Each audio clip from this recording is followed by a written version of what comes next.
Wow, এটা আমার কি চকচক করছে। হুকুম আমার আকা, আমি হলাম জিনি। তোমার যা ইচ্ছে চাও আমি এনে দেব। খাওয়ার চাইতে পারো বা অন্য কিছু চাইতে পারো। এটা আমি নিয়ে যাব বাড়ি, মনের মতো খাওয়ার খাবো আর বাড়ির সব স্বপ্ন পূরণ করব। হুকুম আমার আকা।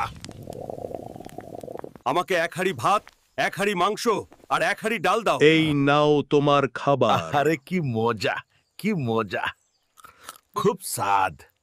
প্রতিদিন এরকম খাওয়ার হলে তো মজা চলে আসবে। অনেকদিন পর আজ পেট ভরেছে। ধন্যবাদ জিনি।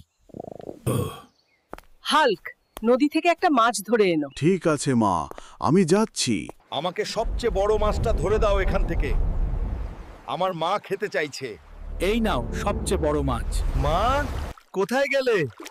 দেখো, আমি তোমার জন্য নদীর সবচেয়ে বড় মাছ এনেছি। এত বড় মাছ তুমি কিভাবে ধরলে? তোমার ছেলে ধরবে না তো কে ধরবে?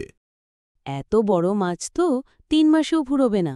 তুমি চিন্তা করছো কেন মা? আমি তো আছি, আমি সব খেয়ে নিব।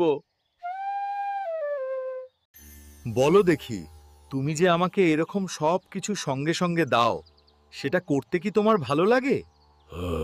না, আমার ভালো লাগে না। ভালো লাগবে কেমন করে? আমি তো হলাম তোমার গোলাম। আমি নিজের ইচ্ছায় কিচ্ছু করি না, সব তোমার ইচ্ছায় করি। ঠিক আছে, তাহলে আমি তোমাকে মুক্ত করে দিলাম। তুমি এখন নিজের জীবন নিজের মতো করে কাটাও। আমি এখন স্বাধীন।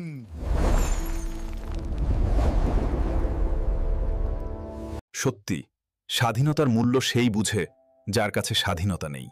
আমাদের স্বাধীন বলে আমরা স্বাধীনতার মূল্য বুঝি না।